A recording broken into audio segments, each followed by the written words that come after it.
Imagine this. Night has fallen, and the wind drifts from the ardent forest, heavy with the damp scent of moss, ash, and distant smoke. Inside an old stone monastery, firelight flickers low against walls, cold and uneven. A bell tolls somewhere far away, deep and resonant, like the heartbeat of a world about to forget itself. On a rough wooden table, scrolls of calfskin are lifted one by one and fed into the fire. Inked letters, once sharp, curl into black embers.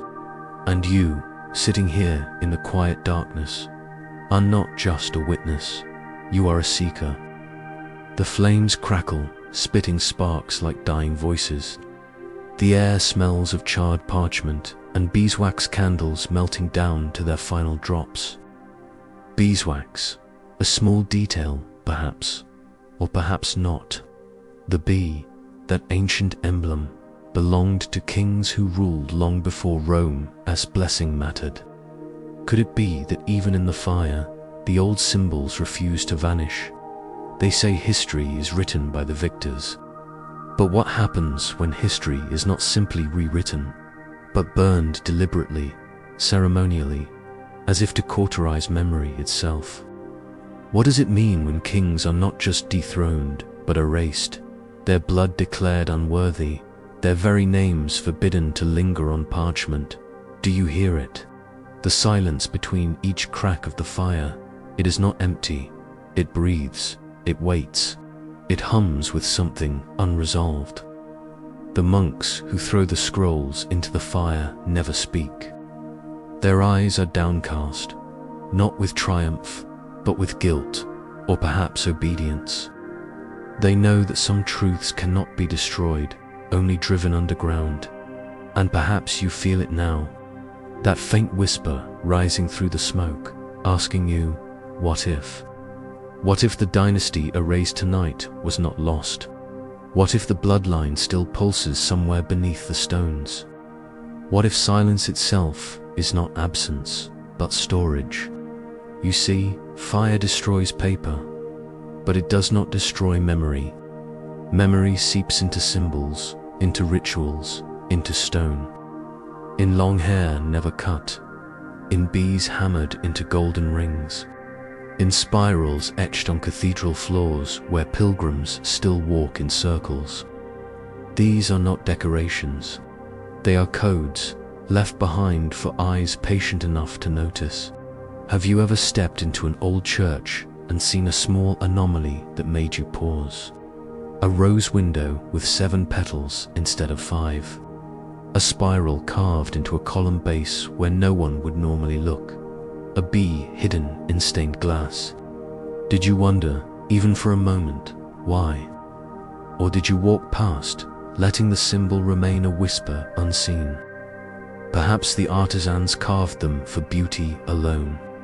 But perhaps they were messages, not to everyone, only to seekers. Seekers like you. Tonight's tale is not a lecture. It is not a lesson with dates and treaties laid neatly in a textbook. It is closer to a candle in a dark corridor, illuminating only fragments, enough to reveal shadows moving at the edge of sight. Enough to stir curiosity, but never enough to satisfy it completely. Because satisfaction kills mystery, and mystery is the lifeblood of memory.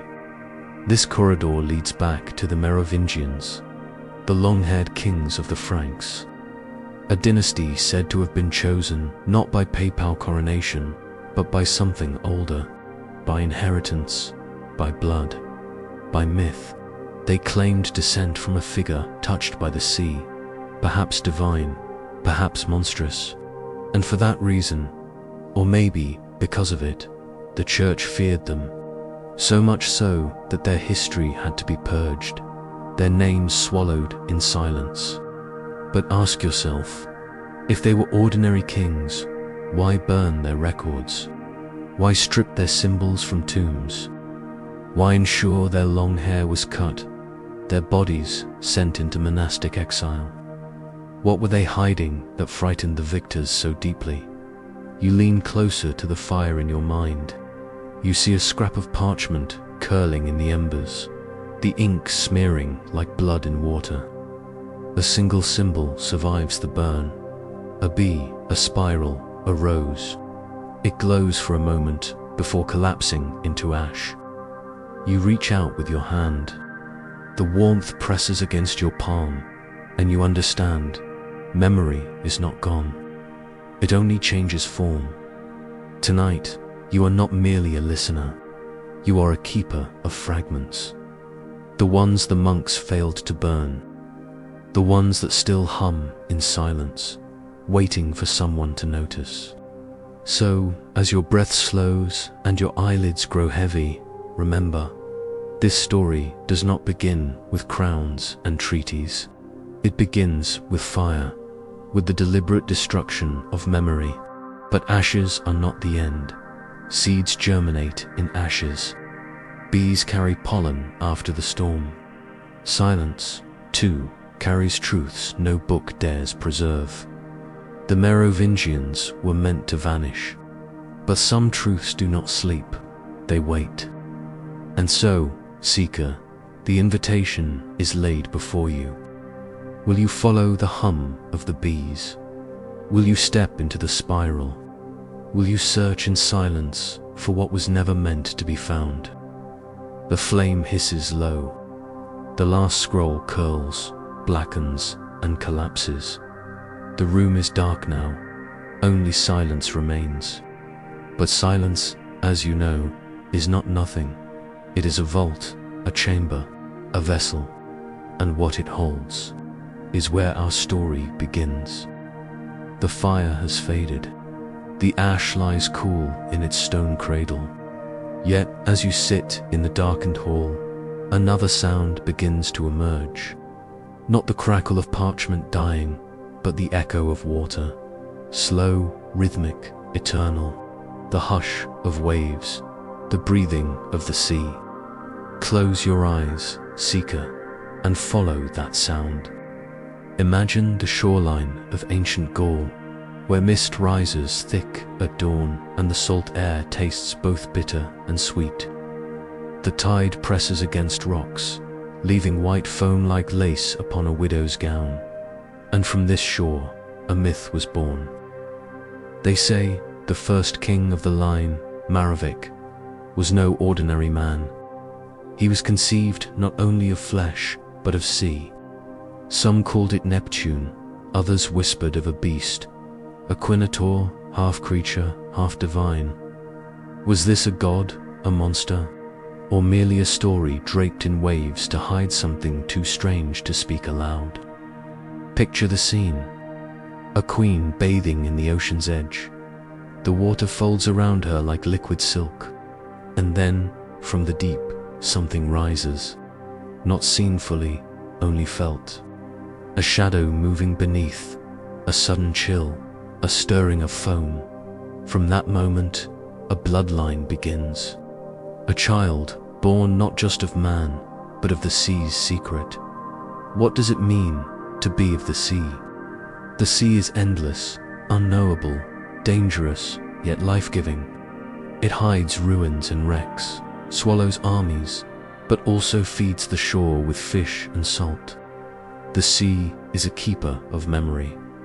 Every river runs to it. Every drop of rain returns. To say a dynasty comes from the sea is to say it comes from the oldest memory of all. A lineage not written in scrolls, but in tides. And you, seeker, lean into this image. Do you hear the waves in your own blood? That quiet rush beneath your ribs, the ocean folded into your veins. What if this was the secret? That kings were not chosen by votes, nor crowned by priests, but by the pulse of water, by the echo of something deeper than human authority. Some scholars dismiss the sea birth as myth, too strange, too primitive, too pagan. Yet myths, like symbols, carry truths in disguise. Was it a metaphor for migration? A people arriving by sea, strangers crowned as kings? Was it a code for forbidden union? A queen and a foreigner concealed beneath a watery veil? Or was it something more unsettling, that the blood itself carried markers not of this land, not of this world? Let yourself wonder. What if your own ancestors were described this way, as children of the sea, of storms, of stars?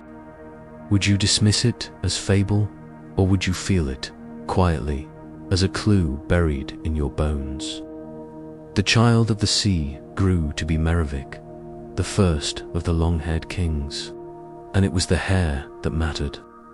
They let it grow long, never shorn, never trimmed, for in each strand lived the echo of the ocean's wave, hair as river, as tide, as lineage visible.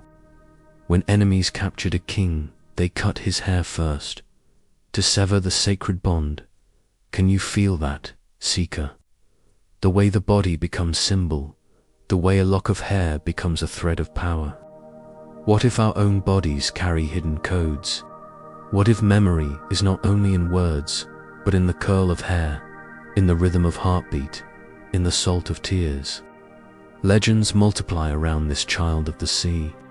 Some say his descendants healed by touch, as if salt water lingered in their hands.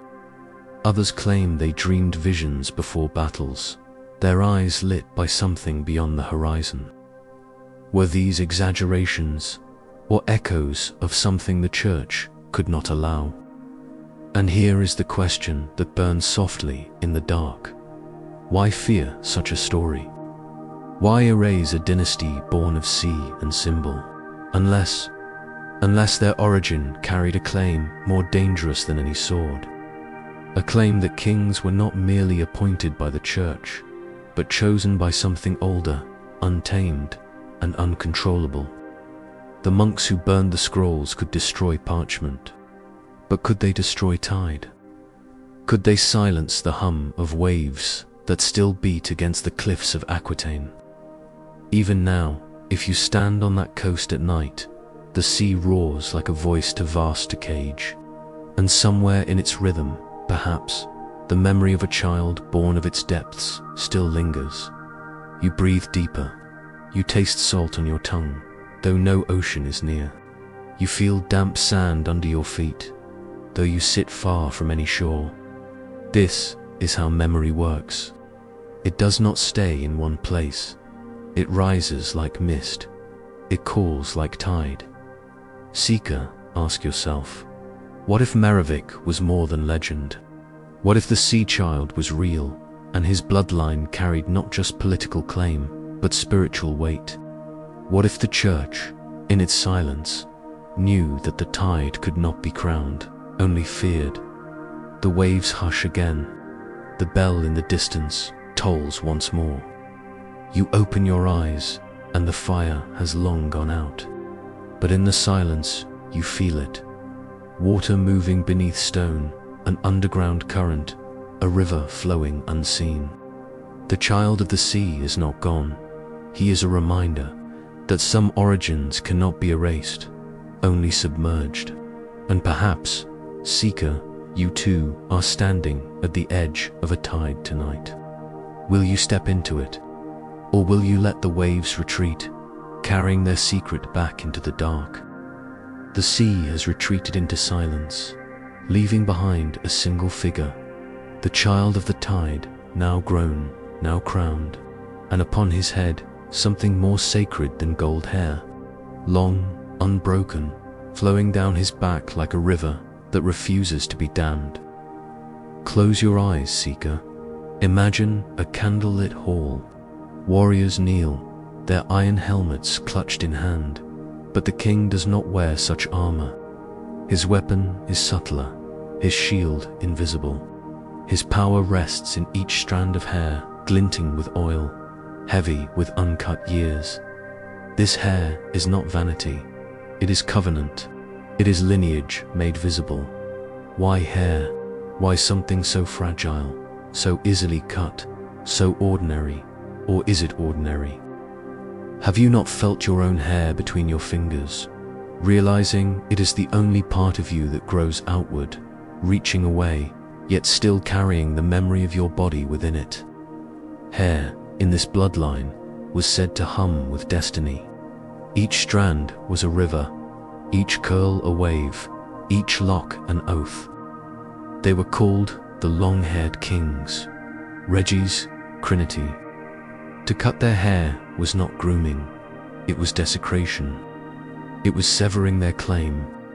And so, when enemies captured one, the first act was not death, it was shearing, a haircut as execution, a crown stolen by scissors. Can you see it? A defeated king, forced into a monastery, his hair falling to the floor in pale coils, each one a severed river. The monks gather the strands, burn them, bury them, hide them, anything to erase the proof that once his body carried something sacred. And you wonder, what if the secret was never in the crown, but in the hair itself? What if the hair was more than symbol, a talisman, a vessel of memory? Could the salt of the sea still whisper through those strands, long after the waves had retreated?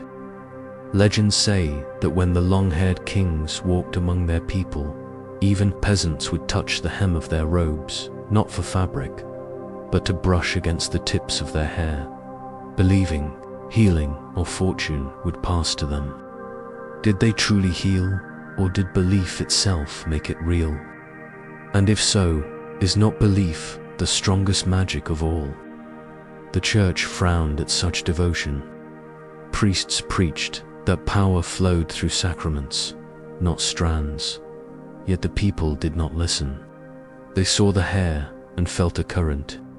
They saw a body carrying its own legitimacy, bypassing the altar, bypassing Rome. Ask yourself, seeker, what if power was never meant to be mediated? What if holiness could be seen in hair, felt in touch, passed like pollen from body to body? What then becomes of thrones and bishops? What then becomes of control? In time, cutting the hair became ritual punishment. Chronicles whisper of princes tonsured, their scalps bared so that no river of hair could declare them heirs. Some were cast into monasteries, cloaked as monks, their silence a prison sharper than chains. Others vanished into exile, their shorn heads a living mark of defeat. Yet still, whispers followed, that if their hair ever grew again, their claim would return. Hair grows back. That is its secret. You can cut it, but it will not stop. It remembers, it insists, it defies. Perhaps that is why this dynasty terrified its rivals. Because even in defeat, even in silence, its sign could return. Not as parchment, but as body. Not as word, but as wave. Think of your own reflection, seeker. Think of the way your hair lengthens with time, stubborn, silent, needing only patience. What if this too is a lesson? That memory outlasts the blade, that silence is never permanent, that what is cut will grow again. In the villages of Burgundy, in the hills of Aquitaine, peasants still told tales of the one whose hair would not end. A king in hiding, hair trailing to the ground, wandering at night beneath the moon. Some said he was a ghost, others swore he was alive, waiting, watching, letting his hair grow until the time was right. Was this superstition, or was it memory, disguised as legend, carrying forward what the church worked so hard to erase? And now, let your mind return to the sea. The child born of waves, his hair was salt-washed, foam-touched, tide-shaped. If the sea was his father, then his hair was the river by which that father still flowed through him. Hair as lineage, hair as proof, hair as tide that cannot be stilled. Even today, in old crypts and forgotten manuscripts, the motif returns. Carvings of kings with locks flowing like rivers, illuminated margins where a child with golden curls is drawn among roses and bees. Why did scribes risk their safety to etch such images? Were they merely doodles or secret affirmations? Coded whispers that the line had not died, only gone underground.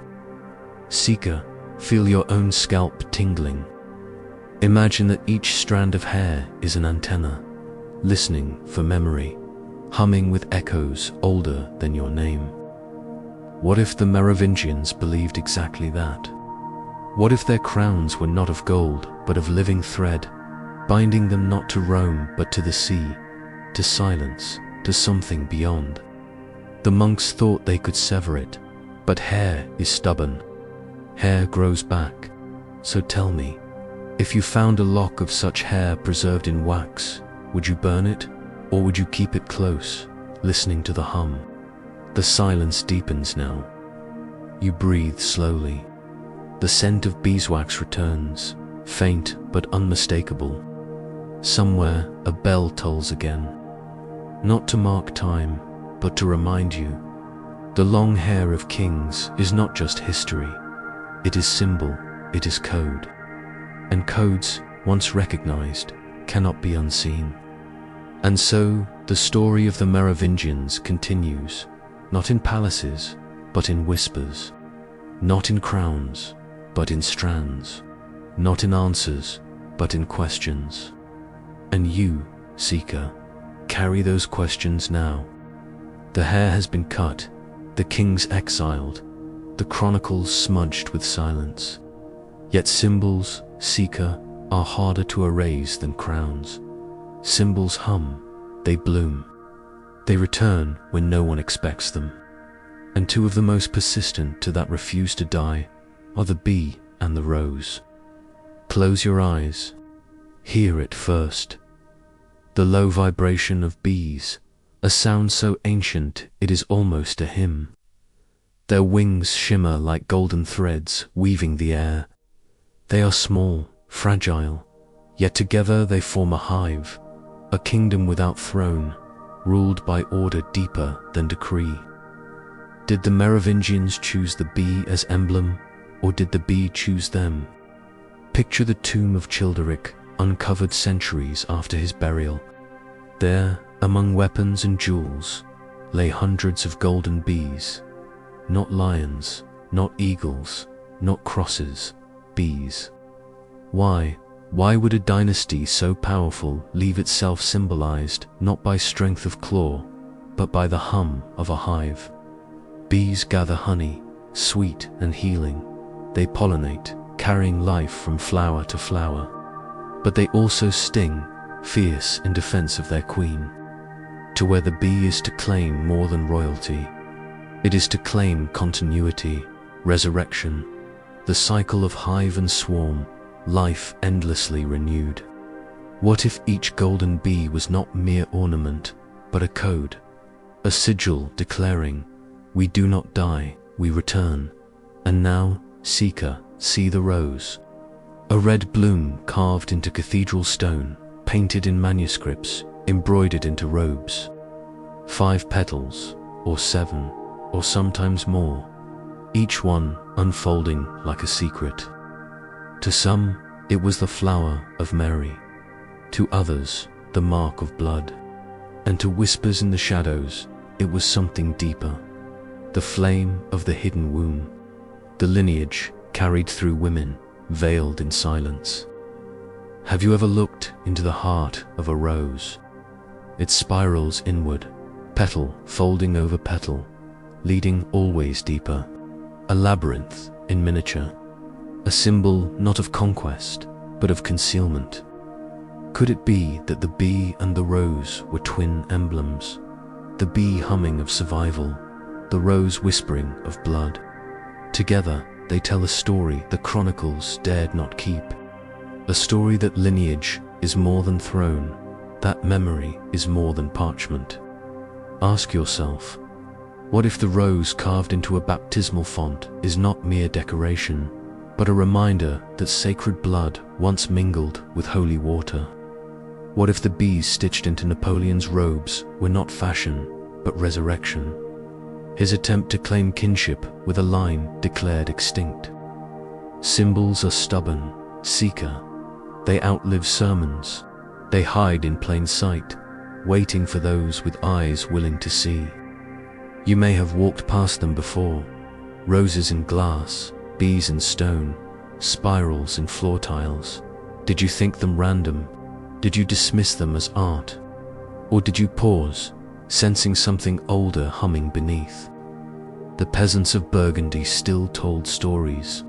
They called springs the Queen's Mirror, hills Dagobert's Watch, groves Maeve's Prayer, folklore perhaps. But what if each name was a map, each site aligned with stars, each echo a thread tying memory to land? And here is the question that stirs the silence. Who planted these symbols? Was it grieving subjects clinging to memory? Was it monks, secretly loyal, carving bees into margins where bishops would not look? Or was it the exiles themselves, leaving a trail, a language of stone and blossom and wing? You lean closer, seeker. Imagine walking into a cathedral late at night. Candles flicker, shadows stretch. You tilt your head back to gaze at the rose window, its colored glass burning with moonlight. Red, gold, blue. But hidden among the patterns, a small bee etched in the corner, wings outstretched. No one points to it, no plaque explains it. Yet there it is, humming silently.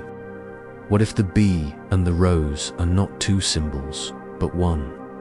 The bee seeking nectar, the rose offering bloom, the masculine and the feminine entwined.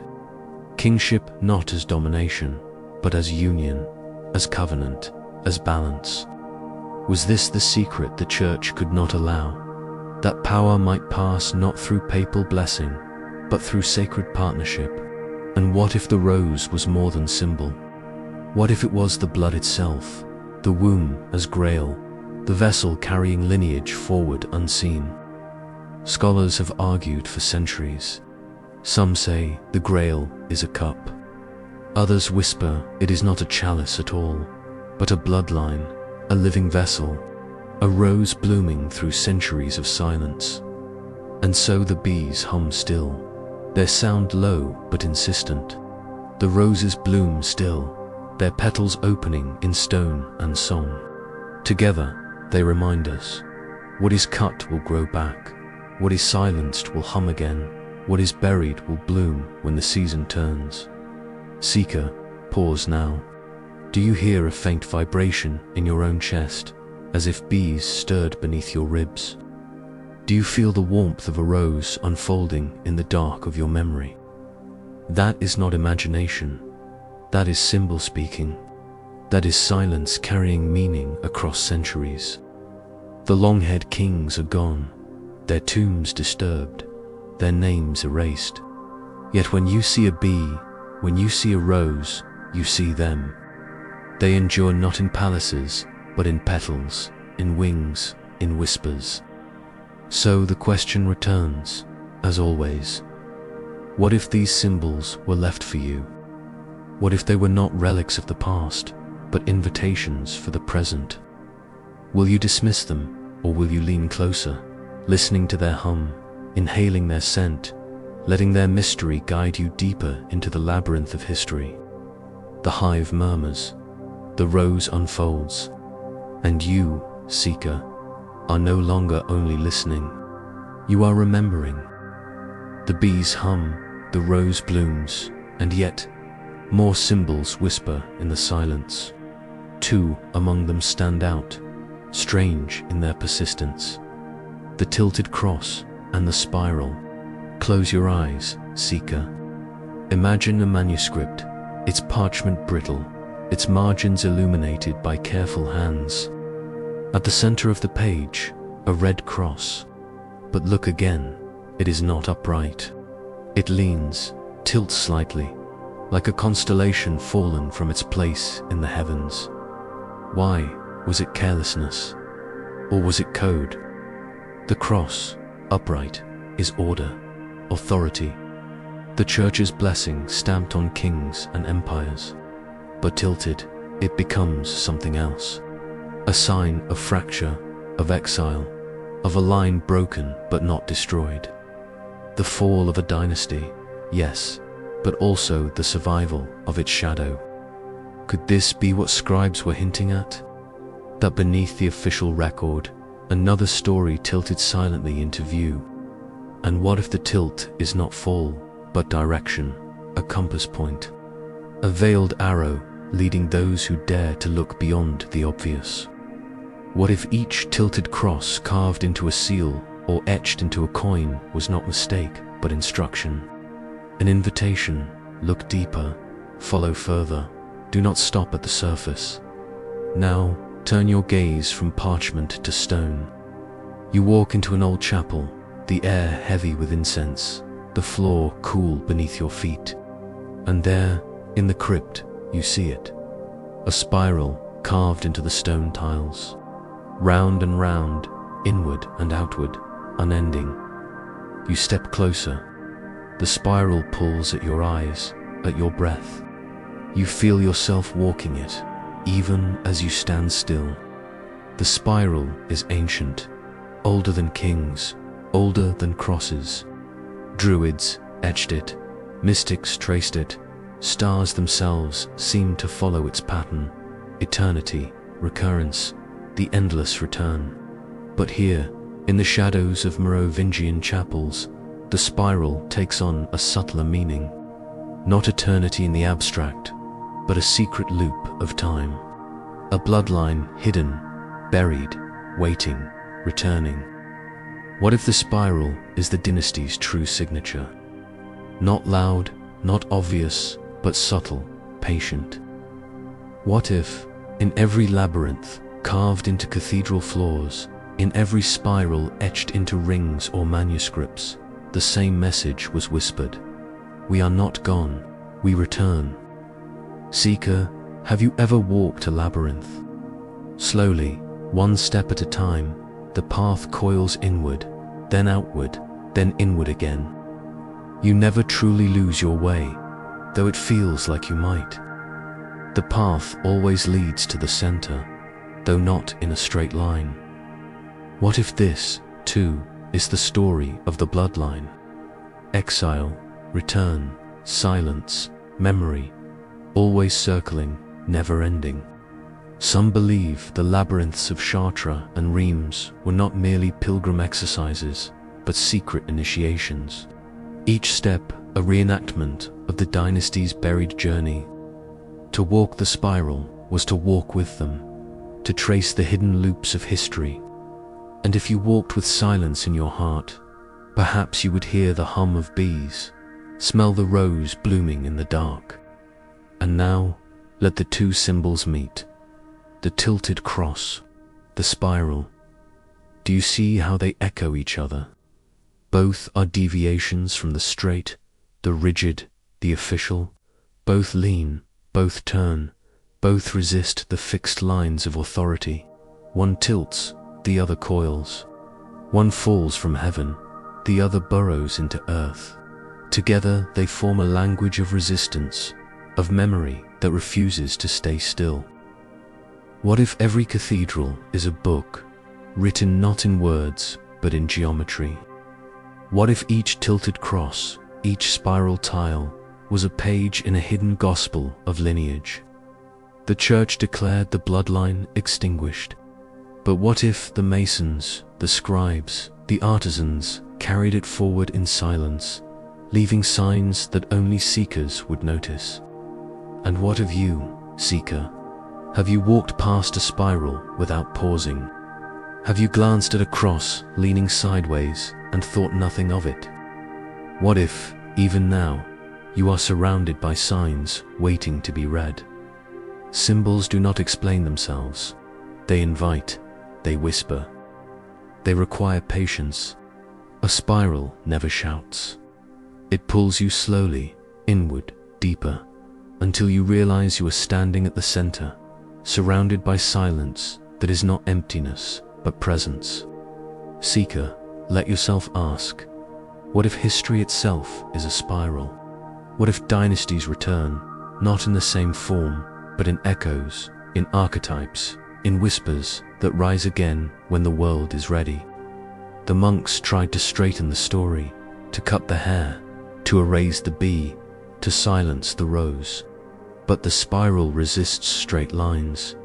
The tilted cross refuses to stand upright.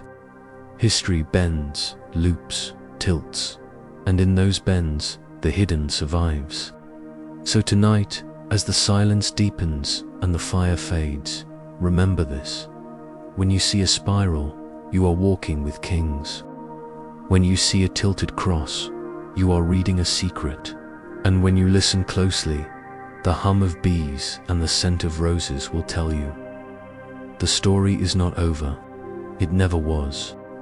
The spiral has led you far from the fire, far from the rose and the bees. The air grows colder now. A northern wind brushes your cheek, sharp with pine, resin, and salt. In its breath, you hear whispers not of monks or bishops, but of seers, those who lived beyond the reach of Rome, who gazed not at parchment, but at stars, rivers, stones. Seeker, follow me into these lands of mist and fjord. Here, prophecy did not die when kings fell. It scattered like embers carried by wind, glowing in sagas, in riddles, in names carved into stones, standing lonely on windswept hills. Imagine Aquitaine peasants naming springs the Queen's mirror, or Catalan monks painting a boy king surrounded by 12 stars and bees. Why did these echoes linger? Why did they refuse to be silenced? Could it be that prophecy itself took shelter in the north, hidden in folktales too humble for bishops to bother erasing?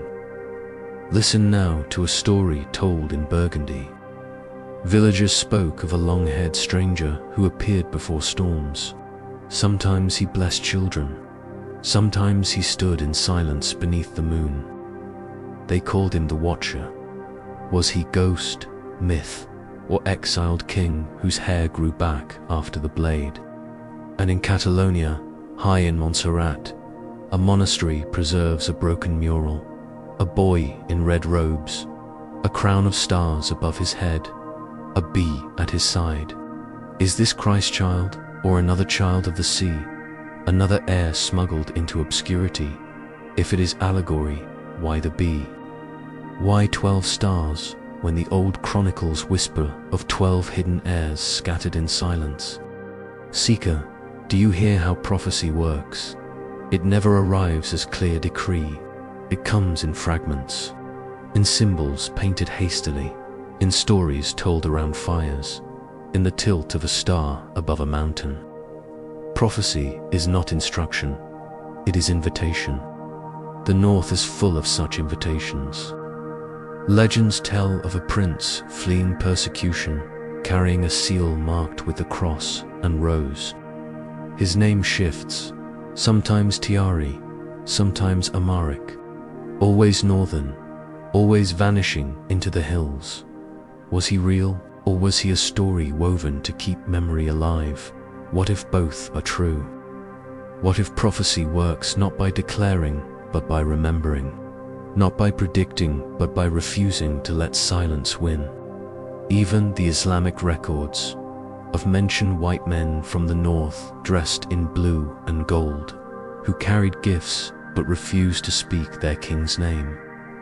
Who were they? Merchants, refugees, or emissaries of a line erased but unbroken, planting seeds in foreign soil for later harvest? Seeker, pause here.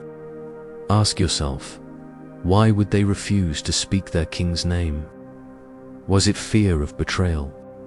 Or was the name itself too sacred, too dangerous to pronounce? What if silence was not cowardice, but ritual? A vow that memory should live in symbol, not in sound. From silence grows prophecy. In the decades after the dynasty's fall, the people no longer saw kings as born divine. They were told to see them as chosen by the church, and yet the heart resists. The people hungered still for the hidden king, for the forgotten heir, for a bloodline that whispered destiny beyond papal blessing. And so, myths sprouted like wildflowers through cracks in silence. Arthurian legends of Britain, Grail quests, wandering king stories. They are not identical to Merovingian memory, but they grow from the same soil. A soil watered by loss, by longing, by whispers of blood hidden in exile. Seeker, imagine yourself sitting by a northern hearth, the smell of peat smoke thick in the air. An elder tells you a tale, that when crops fail, it is the curse of the broken line, that when storms rage, it is the king's silence speaking. Do you dismiss it as superstition? Or do you hear, beneath the fear, the pulse of prophecy? Prophecy is not always about the future. Sometimes it is about keeping the past alive until the present is ready. Sometimes it is less prediction than persistence. A hum, a spiral, a rose, a bee, each one refusing to let silence close the book. And you, seeker, lean closer. What if prophecy is not delivered to crowds, but to individuals? Not thunder, but whisper. Not decree, but dream. Perhaps you yourself have carried fragments. A dream of water. A star that would not fade. A word that echoed in your thoughts, though you never knew why. Prophecy does not always announce itself. It lingers like a taste of salt on the tongue, like the smell of beeswax in an empty room. The North remembers. Its sagas hold sleeping kings, its songs hum with absent airs. And you, now, have entered their current. The prophecy is not written in ink, it is written in your willingness to wonder.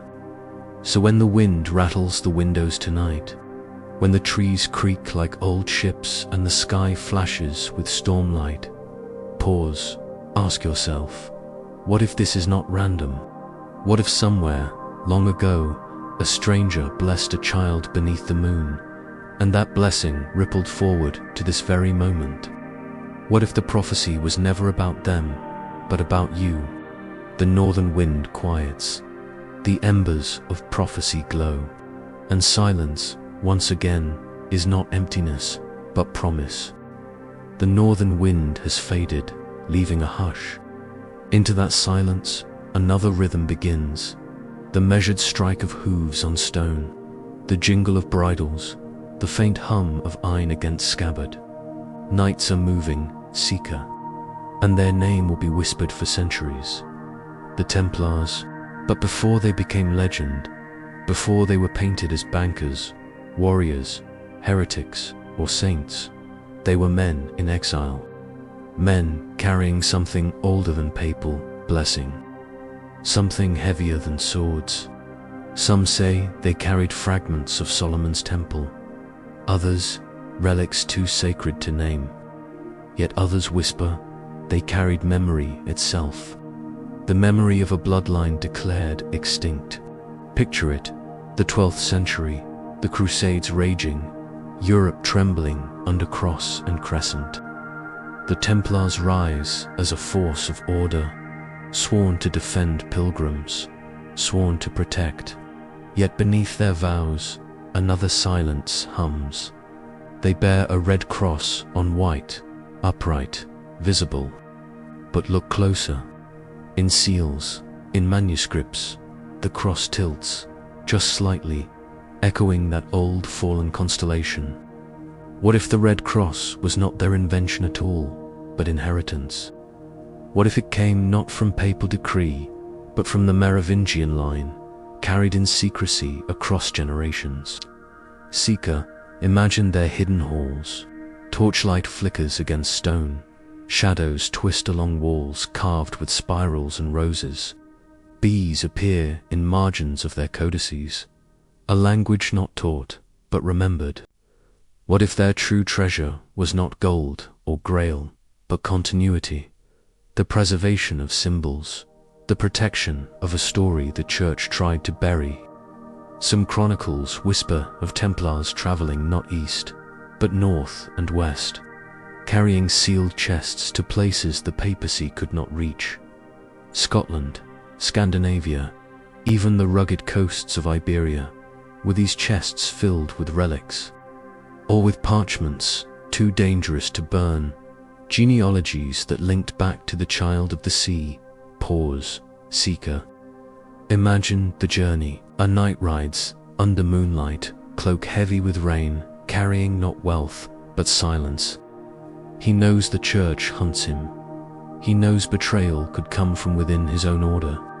And yet he rides. Why?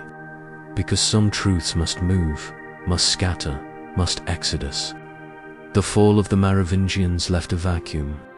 The Templars filled it, not with crowns, but with guardianship. What if they were less warriors of Christ and more shepherds of memory?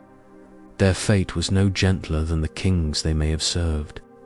On a Friday, the 13th day of October, 1307, their order was broken. Accusations of heresy, worship of idols, obscene rituals. Most historians see political motives.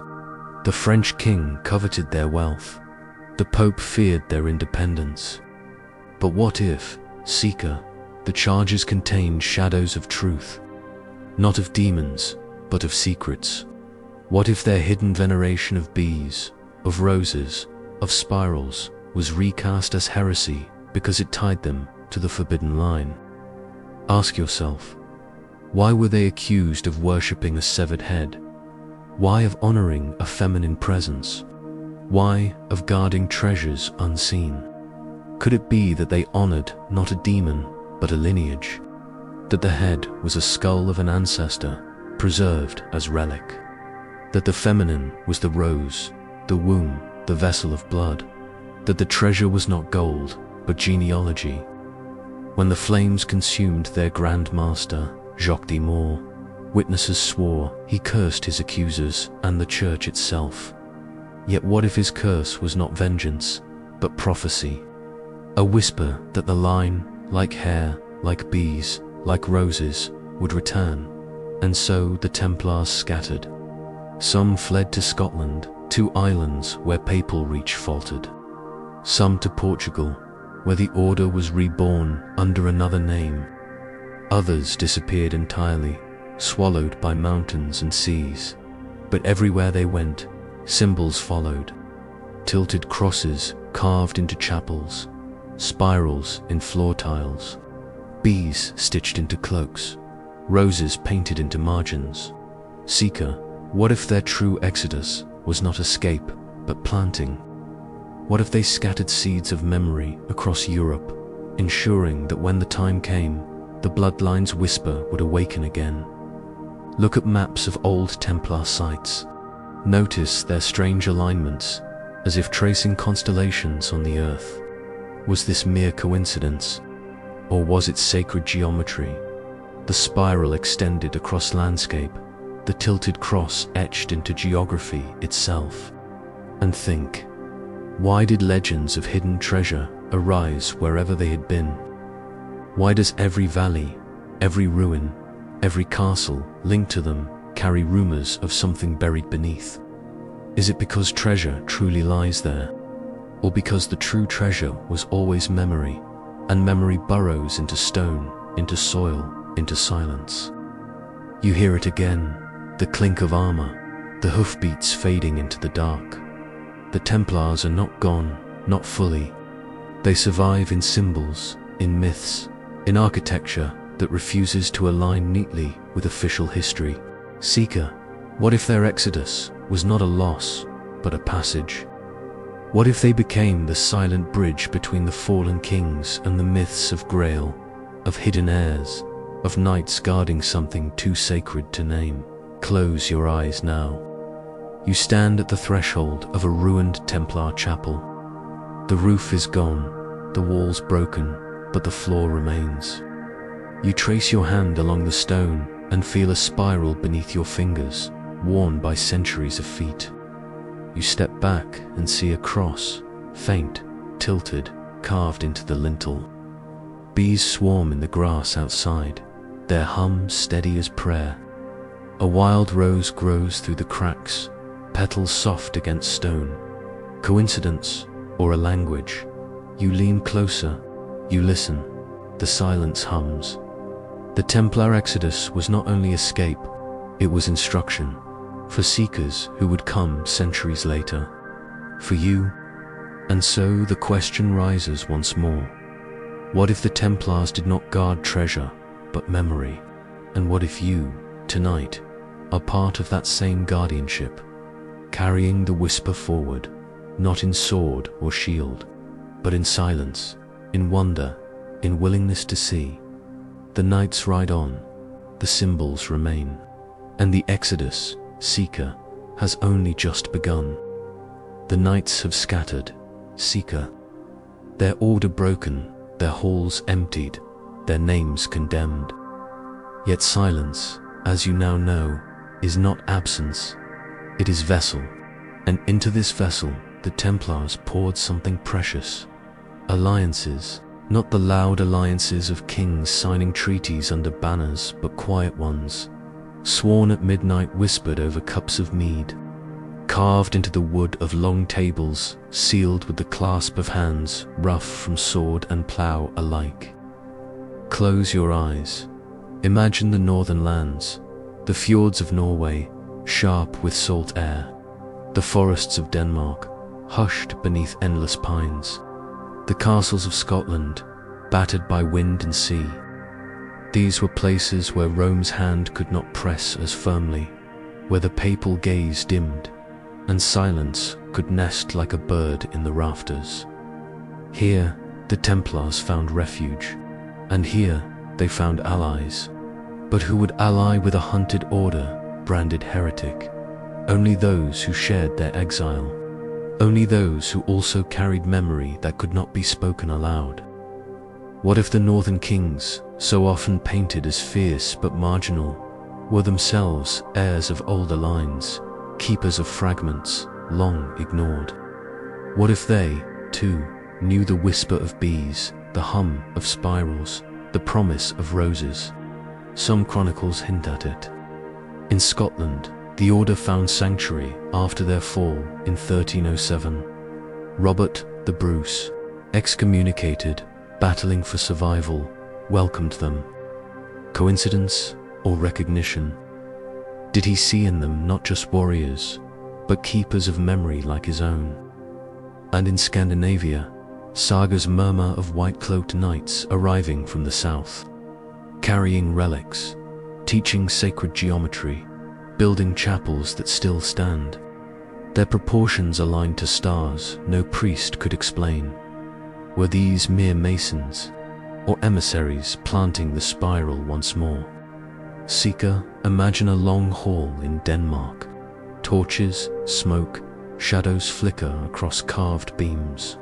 A Templar kneels, placing a chest upon the table. Its wood is old, its hinges iron, its lock heavy. He does not open it. He does not name it. He only places it there, between himself and the northern king. The two men share a silence deeper than any oath. The king nods once. An alliance is sealed. What was in the chest? Gold, relics, or parchments tracing a bloodline too dangerous to carry in words alone? Ask yourself, why did these northern lands become havens of myth? Sagas of sleeping kings, prophecies of rightful heirs returning. Why did their churches sprout roses in stone, spirals in floor tiles, bees in stained glass, far from Merovingian France? Unless seeds had been carried there, in silence, by exiles. And why, seeker, do so many genealogies of Europe's later nobility bend strangely toward the north, as though branches of forgotten trees had been grafted there? Consider the Orkneys, windswept and cold. Some whisper that knights fled there, intermarrying, their bloodlines sinking into local clans. Consider Norway, where runnerstones bear crosses unlike others, tilted, leaning, echoing that old mark of fracture and survival.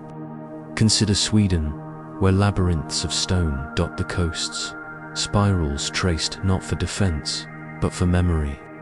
What if these were not local inventions, but echoes of a larger current? A current carried northward by those who could not speak, only plant. Seeker, lean closer. Imagine walking into a small village church in Iceland, its wood darkened by centuries of smoke. On the altar cloth, embroidered roses. On the beams, faint carvings of bees. No one explains them. They have simply always been there. Coincidence or alliance preserved in silence. The church may have declared the bloodline broken, but the north carried another story, humming beneath sagas and stones. Alliances whispered, sealed in silence, remembered not in chronicles, but in patterns. And what if these alliances were not only political, but spiritual? What if the Templars taught northern kings rituals of silence, ways to encode memory into architecture, into geometry, into the rhythm of song? What if the sagas themselves are not only stories of gods and giants, but veiled echoes of a forgotten dynasty? Pause, hear, seeker. Feel the weight of it. The bees do not hum only in France. The roses do not bloom only in Burgundy. The spirals do not turn only beneath Chartres. They appear in the north as well, persistent, quiet, like seeds carried by wind. What if this was the true exodus? Not flight, but multiplication. Not retreat, but planting. Tonight, you are sitting in that long hall. The mead tastes of honey, sharp and warm. The torches crackle. The chest sits heavy on the table, its lock unbroken. No one speaks its contents aloud, but you feel it. The silence is full, not empty. You realize that the alliance is not in signatures or seals. It is in the shared hush. It is in the knowing look across the table. It is in the agreement that some truths must live not in parchment, but in presence. Seeker, ask yourself, what if you, too, are part of this alliance now? Not of knights and kings, but of seekers and rememberers. What if the very act of listening tonight makes you heir to the silence they swore to keep? The wind rattles the shutters. The spiral hums beneath the floor. The bee stirs in your chest. The rose unfolds in your memory.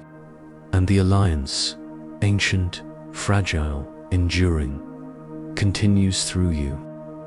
The north was not merely refuge, it was covenant. And covenants, whispered in silence, outlast empires.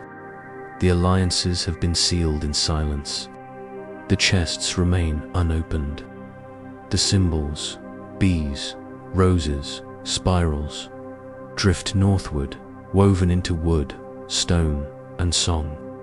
And from these seeds, seeker, another kind of memory begins to grow. The sagas, not chronicles, not papal records. Sagas, stories told around fires, carried on the breath of grandmothers, murmured in halls where wind howled outside. Stories that were never meant to be precise, but to endure. Listen to the sagas of the north, and you will hear a pattern. Kings who do not die but sleep. Heroes who vanish, not in defeat, but in concealment. Rulers who promise to return in the hour of need. Have you heard them? Arthur in Britain, waiting in Avalon. Barbarossa in Germany, said to slumber beneath a mountain, his beard growing through the stone. Charlemagne himself, whispered to rise again when Christendom trembles. But what if these tales are not separate? What if they are branches of the same hidden root? The memory of the long-haired kings, exiled, erased, yet remembered as sleepers. Close your eyes. Imagine a cave beneath a mountain in Burgundy. Inside lies a figure in red robes, his hair uncut, his sword at his side. Around him, bees carved into stone, roses blooming in painted fresco. The people say, He sleeps, and when France falters, he will awaken. Why do so many cultures keep this same motif? Why is the sleeping king a figure both feared and longed for? Could it be that the memory of the Merovingians, declared extinct, survived as myth disguised as hope? Seeker, have you ever dreamed of someone who is not quite dead, not quite alive? Someone waiting, that is the essence of these stories. They live not in textbooks, but in the marrow of dream and folklore. In Burgundy, storms were blamed on the watcher, a cloaked figure who appeared before disaster. In Catalonia, the boy king in red robes with a crown of stars lingered in murals. In Brittany, villagers spoke of a rider seen beneath the moon, long hair flowing, who vanished when approached. Were these ghosts or echoes, or living heirs wandering in silence? Ask yourself, what if the sleeping kings are not only metaphors, but memories of real exiles, real heirs hidden in monasteries, in mountains, in alliances too secret to name? What if folklore itself is the vault where bloodlines survive? Prophecy and saga weave together here. The people hungered for a rightful heir, a sacred line. And so even when Rome declared the line broken, the sagas declared otherwise.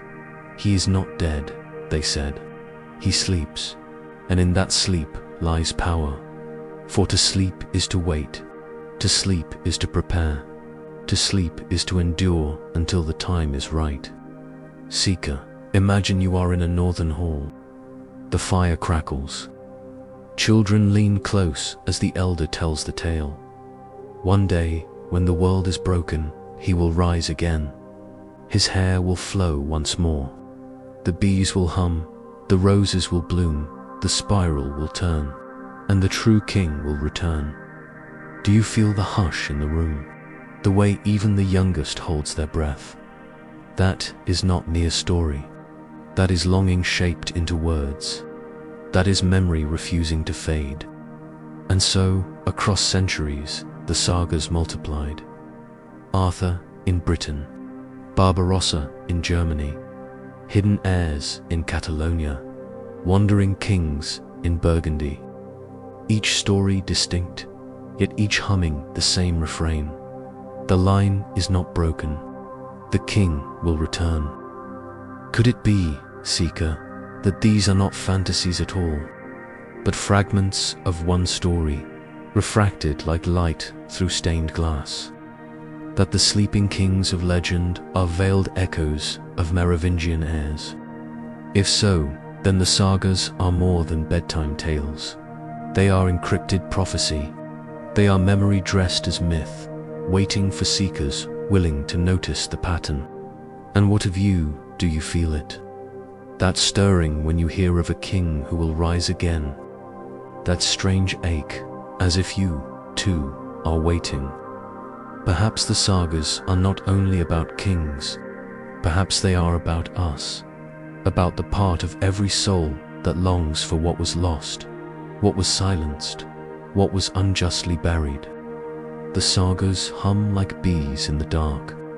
The sleeping kings rest like roses folded in bud, and the spiral of time turns, promising return. So, seeker, when you hear the wind tonight, rattling your window, carrying with it fragments of old songs, pause. Ask yourself, what if the king does not sleep in mountain or cave, but in memory itself?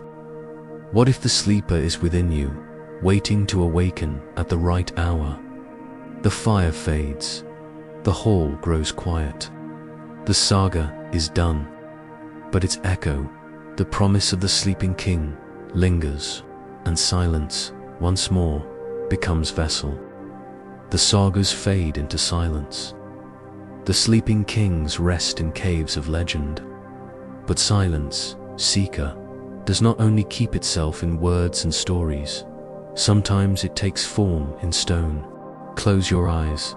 Imagine walking through an empty cathedral at dawn. The air is cold, heavy with incense from last night's prayers. The floor beneath your feet is worn smooth by centuries of pilgrims. And then, as the sun rises, light falls through stained glass. It blooms into roses across the stone. Spirals, bees, crosses, tilted just enough to make you wonder, appear in color on the floor. Do you see? The walls, the windows, the very shadows become scripture. Not the scripture of Rome, but the scripture of silence.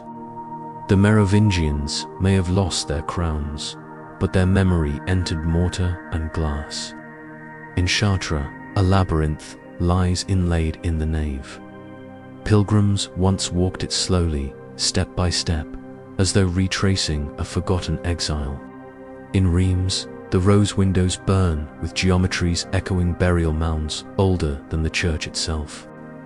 In Paris, certain chapels hide bees etched into capitals no priest ever bothered to explain. What if these were not accidents of design, but memory encoded in stone? What if masons, loyal to whispers older than papal decree, carried the bloodline story into every arch, every shadowed recess, every petal of glass? Seeker, imagine a mason at work. His hands are raw, his chisel dull. The bishop tells him to carve saints. He obeys. But in the margin, beneath the cloak of an apostle, he carves a bee. Tiny, nearly invisible, but there. He cannot write history. He cannot proclaim lineage. But he can leave a whisper in stone. And stone endures. Ask yourself, how many such whispers surround us? How many times have you walked through a church and noticed a pattern that did not fit? A spiral where no spiral belonged. A rose where no rose was explained. Did you think it decoration, or did you pause, sensing the hum of memory? Stones do not shout, they whisper. They carry meaning across centuries, the way bees carry pollen. Quietly, persistently, invisibly, until one day a field blooms. In 1653, the tomb of Childeric was opened. Inside, not only weapons and jewels, but 300 golden bees. Were they decoration, or were they symbols planted in stone, waiting to be found? Napoleon thought them more than trinkets. He covered his coronation robes with them, trying to resurrect the hum. Did he know? Or did he simply feel it, as you feel it now? The bee as cipher, the rose as womb, the spiral as promise. Seeker, churches themselves become vaults of silence. Beneath crypts lie stones arranged in geometries that mirror stars. Labyrinths carved into floors echo the spiral of time. Frescoes show bloodline trees with branches erased and unnamed children hidden among vines. Each omission, each anomaly, is not absence but code. What if the cathedrals of Europe are not only monuments to God, but also containers of memory for a line that was never meant to vanish? What if every arch is a page, every rose window a cipher, every spiral tile a map? The church declared that kings were chosen by Rome, not born divine. And yet the stones seemed to resist. They hummed in silence, carrying forward the older belief that lineage itself could be sacred, that memory itself could be divine. Pause now. Imagine you are standing in Chartres. The nave is empty. The labyrinth spreads before you. You take your first step, and the path curves, coils, doubles back. You never walk straight, always turning, always circling, and yet the path leads you to the center. That is memory, seeker. That is the bloodline, cut, silenced, erased, but always turning, always leading inward. What if the labyrinth was never meant to lead pilgrims to heaven, but to remembrance? What if each step was an initiation into silence, a reenactment of exile, a whisper that the line would return? And the rose windows, have you noticed how their proportions mirror Fibonacci spirals? how their petals bloom in mathematical perfection? What if this is not only artistry, but sacred geometry? What if within those proportions lies a hidden code, linking cathedrals to tombs, tombs to stars, stars to prophecy? Seeker, think of it. A bloodline may be erased from chronicles, but can it be erased from geometry? Can it be erased from the mathematics of roses, from the hum of bees, from the tilt of crosses in glass? You walk deeper into the cathedral. The air cools. Candles flicker against stone walls. Shadows stretch across carvings. In one corner, a serpent twines around a vine. In another, a rose blooms beside a baptismal font. No one speaks of them. No plaque explains them. They wait, silent, for eyes that will see. And now your eyes have seen. Seeker, what if these symbols were meant for you? What if the masons carved not for bishops, not for kings, but for those who would come centuries later? Those willing to notice the hum beneath the silence. You are one of them now. You stand in the cathedral, listening. The stones do not move. The windows do not speak. And yet you feel it. The bee hums, the rose blooms, the spiral turns, the cross tilts. The kings are gone, but the stones remember. And memory, carried in silence, is stronger than crowns. The cathedrals hold their silence. The stones whisper. But seeker, memory does not rest only in glass and mortar. It also travels in bodies, in faces, in veins, in names that linger where chronicles fall silent. What happens when a dynasty is cut from the throne? When its kings are tonsured, its queens erased, its children vanished from scrolls? Do they vanish from the earth, or do they scatter like bees, hiding in hives across Europe, unseen but alive? Imagine it, a royal child, hair shorn, whisked away under cover of night. No trumpets, no procession, only a mule cart creaking along a dirt road. A monk walks beside, eyes lowered, lips sealed. The cart turns not toward the palace, but toward a monastery tucked into the hills.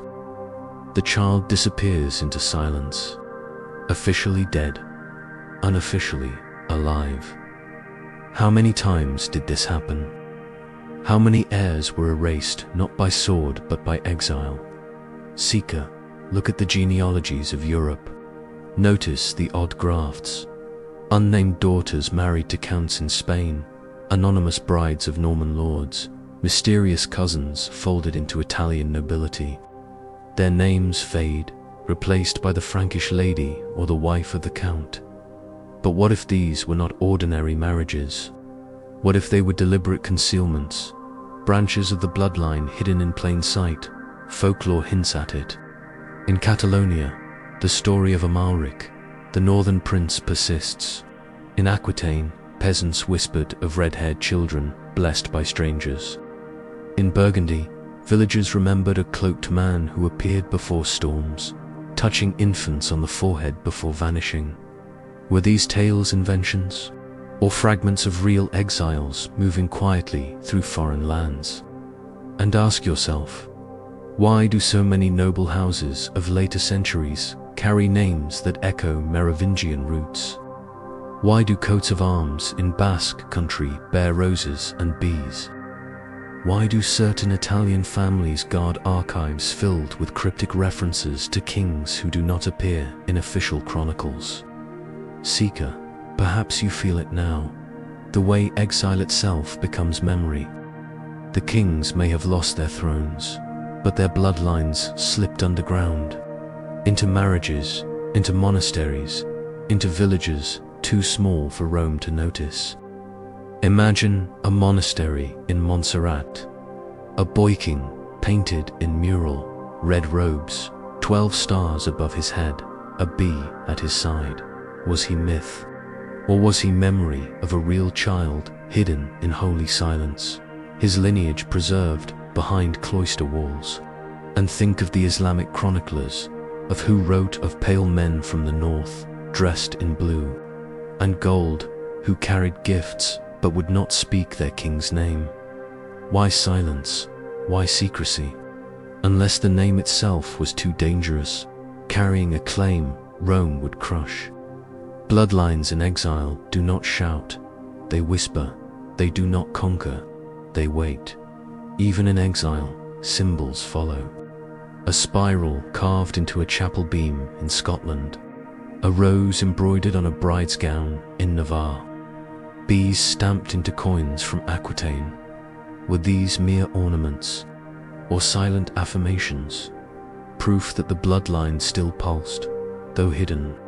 Seeker, pause. Think of your own ancestry, names that vanish in family records, women known only as wife of children who disappear between generations. Do you not feel the ache of absence, the suspicion that silence itself carries story? What if the Merovingians endured in just such silences, in unnamed daughters, in anonymous monks, in exiles who became myths of sleeping kings? Exile does not end memory, it transforms it. It makes it fluid, harder to trace, but harder to destroy. And what of the DNA? In recent years, scholars tested remains attributed to Merovingian royals. Some markers pointed east, toward Judea, toward the Levant. Others hinted at Mediterranean migrations. Were these results conclusive? No, but they opened a door. The bloodline was not merely Frankish, it was older, stranger, broader. Could exile have been its preservation? Could scattering across lands and families have ensured that no single blade, no single pope, no single king could erase it completely? Imagine bees fleeing a burning hive. They do not perish, they scatter, they build elsewhere. So too with the bloodline. Seeker, let yourself wonder, what if exile was not defeat, but design? What if the silence of unnamed daughters, the anonymity of hidden heirs, was itself a strategy to pass memory not in crowns, but in marrow? Tonight, you feel it, not just in cathedrals, not just in sagas, but in your own pulse. Blood remembers even when chronicles forget. Memory flows not only in ink, but in veins. The Merovingians were erased from the annals of kingship, but in exile they endured, not as rulers, but as reminders, not as conquerors, but as keepers. And you, seeker, are now part of that exile. For every question you ask, every silence you honor, every whisper you carry forward makes you kin to them. The bloodline is not gone, it has only gone quiet. And quiet, as you know, is not absence. It is presence, waiting. Seeker, lean closer. You have followed the bloodline through palaces, through exile, through whispers etched in stone. But now we enter the deepest chamber of all, silence itself. History often treats silence as absence, as void, as nothing. But what if silence is not the erasure of memory, but its vault? What if it is not emptiness, but containment? A reliquary made of hush and shadow, guarding truths too volatile to be spoken aloud.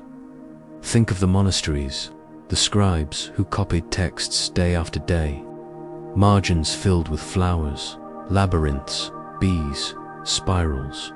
No words explained them, only silence. Yet in that silence, symbols preserved what words could not. The monks could not write "the king still lives," but they could carve a bee, they could draw a spiral, and silence became the code. Seeker, imagine entering a cathedral at night. No candles lit, only moonlight filtering through rose windows. The air thick with incense residue, beeswax, dust. You kneel, but there are no voices, no chants, no sermons. Only silence, and yet you feel it. Something held there, a memory, a presence, suspended in hush. That is silence as vault. The church that sought to erase the line also understood this danger, that silence can store more than words. That silence, once seeded with symbol, becomes indestructible. Fire consumes parchment. Kings can be assassinated. But silence remains, and silence carries. Ask yourself, why do legends of sleeping kings persist across Europe? Arthur in Avalon, Charlemagne beneath the mountain, the red-haired stranger in Burgundy.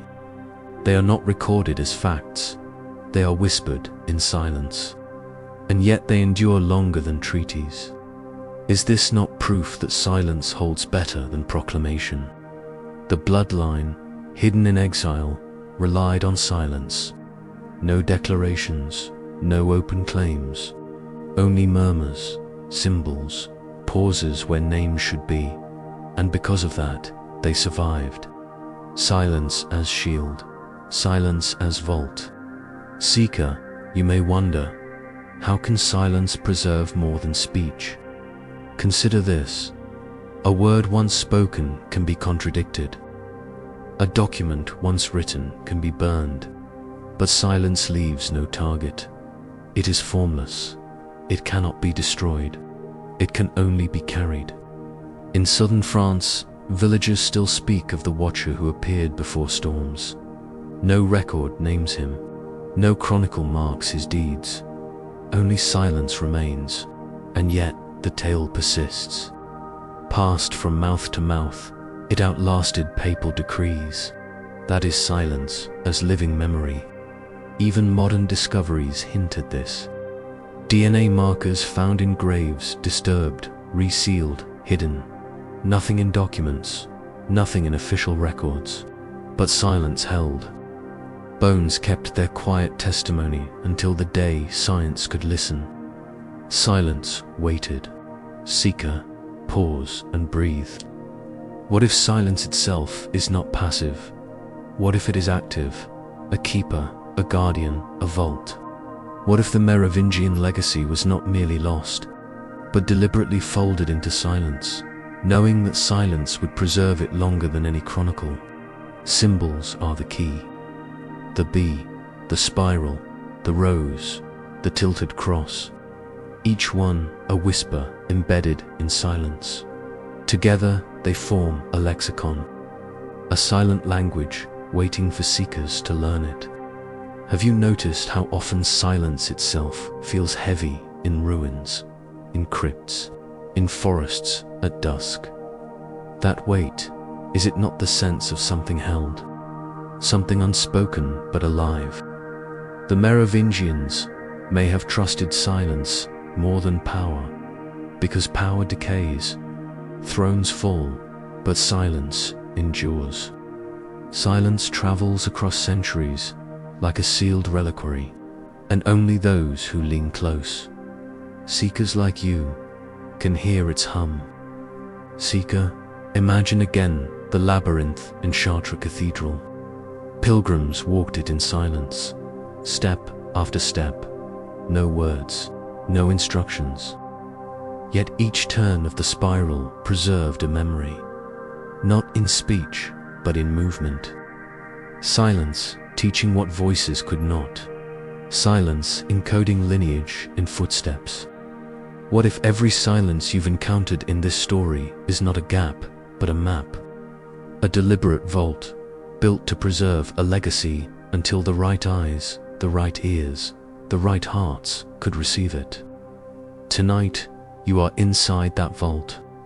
Every pause between words, every breath in this story, every unspoken detail, all of it is silence doing its work. Silence carrying memory forward, silence opening itself to you. You, seeker, are now custodian of that silence. You do not need to shout it. You do not need to prove it. You only need to listen. To honor silence not as void, but as vessel. The Merovingians may have vanished from thrones, but in silence they remain. Silence has kept them alive. Silence has turned them from kings into whispers, from rulers into reminders. And reminders, unlike kings, do not die. They only wait. So, as the night deepens, breathe with the silence. Feel its weight, its hum, its invitation. Know that silence is not absence. It is presence, veiled, patient, enduring. The vault is open, and you are inside. Seeker, you have walked through silence. You have felt its weight, its hum, its patience. But now let us ask, who feared that silence most? Who sought not only to crown kings, but to erase memory itself, the church? Yes, the church that built cathedrals, that sanctified crowns, that blessed victories. Yet also the church that rewrote chronicles, that silenced women, that buried names under layers of doctrine. Why? Because silence, if left unguarded, carries what power most dreads. Endurance. Kings could be toppled. Armies could be slain. But the whisper of a bloodline, a murmur of divine descent, could not be killed. And that whisper lived in silence.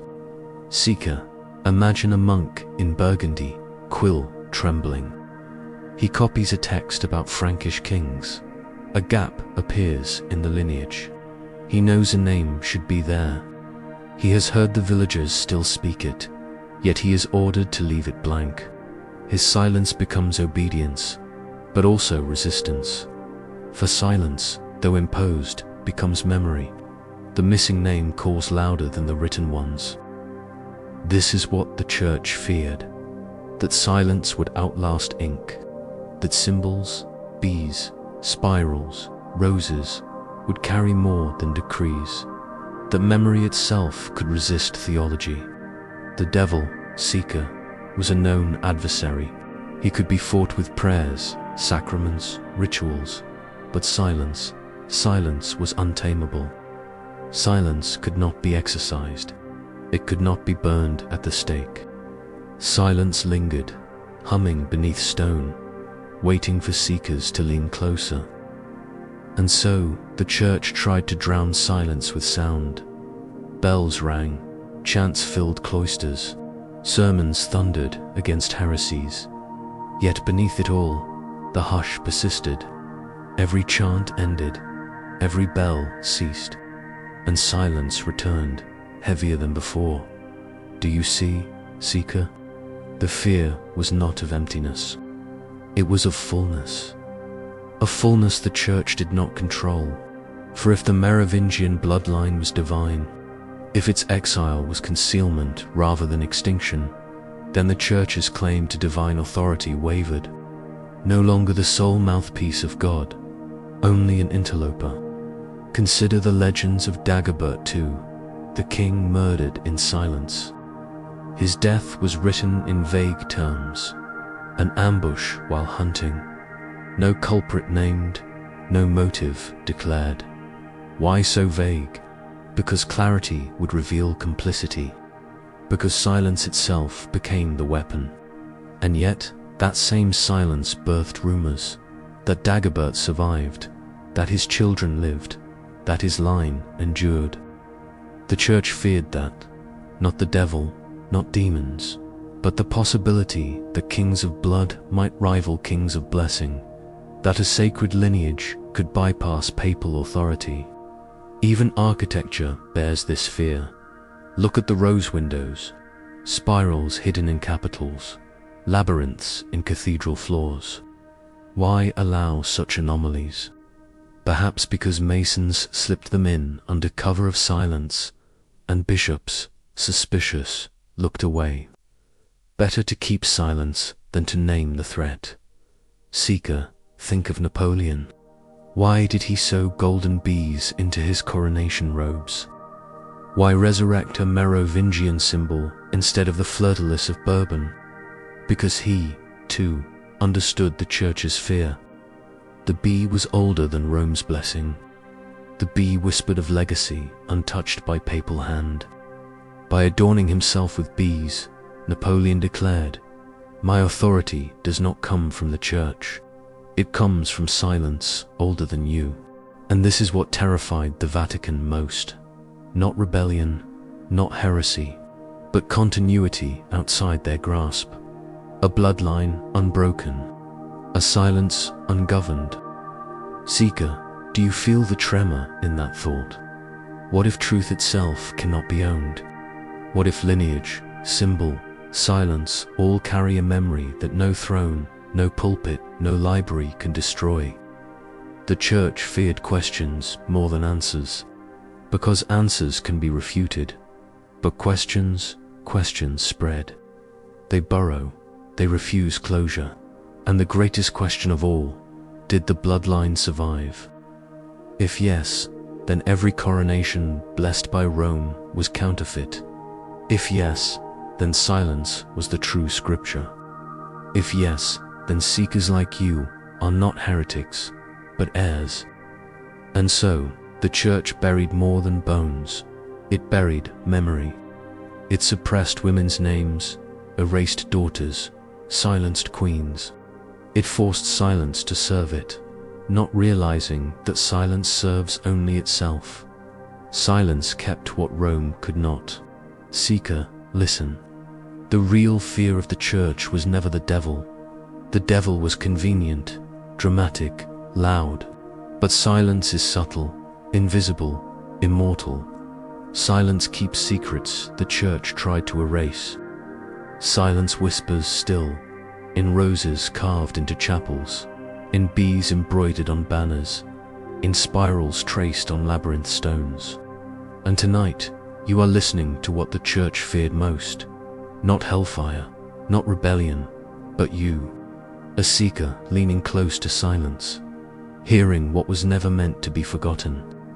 The church feared silence because silence remembers, and silence has remembered you. Seeker, the church spoke often of the devil. He was its great adversary, its shadow cast across sermons, its name invoked to justify wars and burnings and fear. But ask yourself, what if the true rival was not the devil at all? What if it was memory? The devil can be painted, preached, exorcised. But memory refuses capture.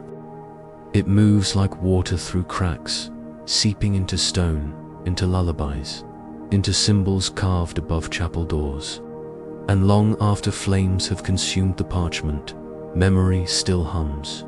The devil is loud, but memory is quiet. And in quiet, it endures longer. Think of the stories whispered in Burgundy. The stranger with long hair appearing before storms. Was he a demon? The church said perhaps. But the villagers did not fear him. They called him a protector, a warning, a blessing. That is the power of memory, to take what might be condemned as evil and transform it into legacy. Seeker, recall Dagobert too, the king who died in silence. His death was meant to end the bloodline, but memory resurrected him as legend. Memory made him walk again in sagas, in prophecies, in whispers of a king who sleeps beneath the earth. The devil could not give that kind of immortality. Only memory could. And what of symbols? The bee, the spiral, the rose, the tilted cross. Each survived centuries of suppression. Why? Because memory does not need permission. Memory travels hand to hand, stitch to stitch, stone to stone.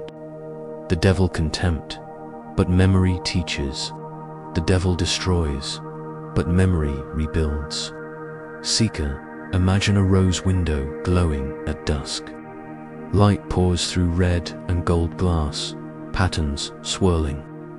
The church might say it is only art, but your heart tells you it is more. It is memory crystallized in color. The spiral geometry, the hidden star forms, the proportions echoing ancient burial mounds. All of it whispers of something older, not evil, not rebellion, memory. Memory greater than the devil, because it does not oppose, it persists. The church's fear, as you've seen, was not of Satan lurking in shadows, but of memory slipping past its control. For memory made people ask, what if the true kings are not the crowned, but the hidden? What if silence guards more truth than sermons? And those questions, seeker, are more dangerous than any demon. Do you feel it? The devil needs fear to thrive, but memory needs only presence. You cannot banish it, because it is not outside you. It is within you, in your blood, in your breath, in your curiosity tonight. Perhaps that is why legends of hidden kings and sacred bloodlines never fade. Not because they are convenient stories, but because memory refuses to let them. Memory is the ember beneath ash. Stir it, and flame returns. Consider Napoleon once more. He embroidered bees into his coronation robes, not to summon devils, not to fight Rome with hellfire, but to awaken memory, to show continuity older than Bourbon lilies, older than papal blessings. A memory rooted in the golden bees buried with Childeric, a memory that whispered, power can be denied, but it cannot be erased. That, seeker, is memory greater than the devil. And now, think of yourself. You have walked through these echoes, listened to silences, traced spirals in stone. What have you felt? Not terror, not possession, but resonance. A recognition, as if something long hidden is stirring within you. That is the touch of memory. The devil frightens, memory invites. The devil seeks to own, memory seeks to remind. Which do you trust more? Seeker, close your eyes. Imagine a labyrinth under candlelight. You walk slowly, barefoot, each step deliberate. Around you, silence hums. At the center, you find no monster, no devil waiting, only a mirror. And in that mirror, your own face, carrying not horns nor shadows, but symbols. A rose, a bee, a spiral. You realize the vault of memory has always been inside you. This is why memory is greater than the devil. Because memory does not need to win. It only needs to survive. And it has, through folktales, through cathedrals, through manuscripts and sagas, through the hush of monks who left gaps where names should be, through bees hidden in gold, through spirals traced in floor tiles, through silence carried across centuries until it reached you tonight. What if this was always the inheritance? Not crowns, not thrones, but memory itself, unbroken, undefeated, greater than fear. Seeker, feel how gently it rests, not as burden, but as gift. The church feared it, because memory could not be ruled. The devil despises it, because memory needs no adversary. And you inherit it, simply by listening, by remembering, by refusing to let silence be mistaken for emptiness. Tonight, you are carrying memory greater than the devil, not in loud defiance, but in quiet endurance, in bees that still hum, in roses that still bloom, in spirals that still turn. And tomorrow, when you wake, you may find yourself noticing a carving above a door, a pattern on a coin, a rose in a forgotten window. These are not decorations. They are memory, reaching for you, waiting to be seen. Remember, seeker, the devil is loud, but memory is stronger. And memory, once awakened, never dies. Seeker, we have walked far, through ruins and cathedrals, through exile and silence, through bees and roses and tilted crosses. We have traced legends of kings who sleep and queens whose names were erased, of bloodlines scattered and symbols preserved. and now, the path bends inward. The spiral does not only turn across the floors of cathedrals, it also coils within you. What you have been following all along is not just history, it is memory finding its way back into the present through you. Pause, breathe, feel the silence that has guided us. Heavy, alive, insistent. It is not out there, it is here, inside your chest. For what is the spiral, if not the shape of return? Outward, inward, outward again. The path of seekers, the rhythm of memory. We began at thrones and tombs, but the spiral turns us now to the one place we least expect. The self, seeker, do you see it? All along, the Merovingians were not only kings and queens, they were reminders, symbols of what survives when power fails. Their silence is not just their legacy, it is yours. Think of the bees. They do not serve one queen forever. When a hive is threatened, they scatter, but they always rebuild. Their hum never ceases. Is this not the story of the bloodline? And is it not also the story of you? When life scatters you, when pages are torn from your book, when names are forgotten, still something hums. Something remembers. Think of the rose. It opens slowly, petal by petal, never revealing everything at once. Its fragrance lingers even when it wilts. This, too, is memory. It teaches you. Truth is not delivered in one revelation. It is layered, veiled, unfolding across time. And you, seeker, are part of that unfolding. Think of the spiral. Its curve is not linear. It does not seek endings. It seeks continuities. To walk, it is not to arrive, but to deepen. So it is with this story. We do not close it tonight. We do not end it. We only carry it further inward, where it waits for the next turn, the next question, the next seeker. The church feared silence because it could not own it.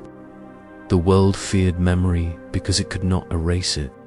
And you may fear the spiral because it refuses closure. But seeker, closure was never the point.